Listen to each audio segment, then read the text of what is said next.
दोस्तों, यह स्विट्ज़रलैंड का सबसे रमणीय और खूबसूरत जगह है लॉटरब्रनन। बहुत ही खूबसूरत। आप चारों तरफ देखिए, इसके झरने ही झरने, जलप्रपात हर तरह के, वहाँ भी यहाँ भी। इतना खूबसूरत नज़ारा, अकल्पनीय, बहुत ही खूबसूरत। जीवन को जिस तरह से प्रभावित किया जा सकता है, स्वर्गीय आनंद।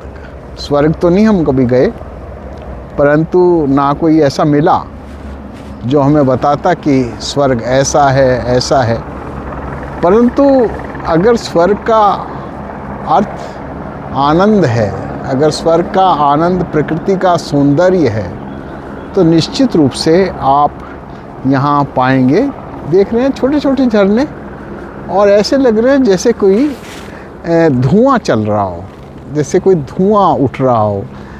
पर ये हैं झरने, जो सुंदर सुंदर झरने दिख रहे हैं दूर दूर, अनेक तरह के, वहाँ भी यहाँ भी, चारों तरफ। और एक बात मैं और कहना चाहता हूँ, स्विट्ज़रलैंड बहुत ही महंगा देश है, अमीर लोगों का देश है, इसीलिए पूरी दुनिया का पैसा यहाँ जमा है।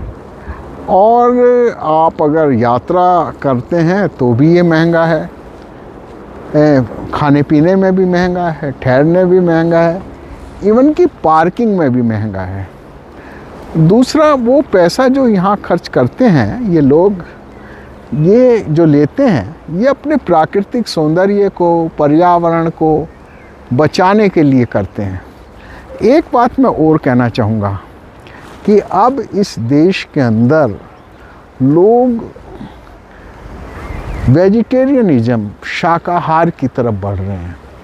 और मैंने जब उसका कारण जानना चाहा तो उनका एक ही कारण था कि जिस तरह से जीव जंतु खाए जा रहे हैं, काटे जा रहे हैं, इससे सारा का सारा पर्यावरण नष्ट होता जा रहा है।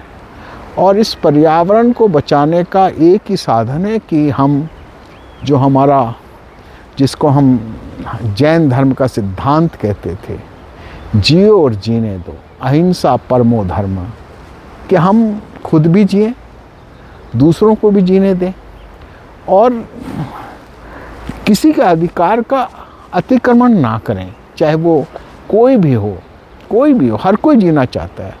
आप किसी कीड़ी को भी छेड़ते हैं तो वो इधर उधर भागती है।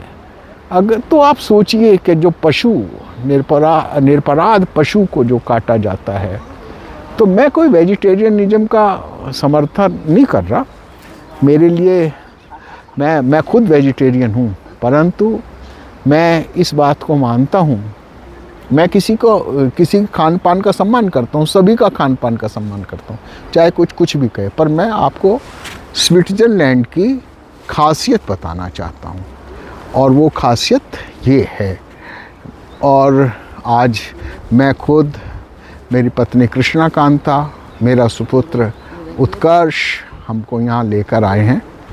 तो मैं धन्यवाद भी करता हूँ प्रभु का। और मैं ये भी कहना चाहता हूँ कि जब हम अपने जीवन को पारदर्शी बनाएंगे, हम कोशिश करेंगे कि हमारे पास अच्छी आमदनी हो। हम, जैसा मेरे पिता कहा करते, जैसा खाओ अन्न वैसा होगा मन। अगर ईमानदारी की, सेवा की, और जितना हमारा बनता है उतना लेकर अगर हम काम करेंगे, तो निश्चित रूप से उसका असर संतान पर भी पड़ेगा।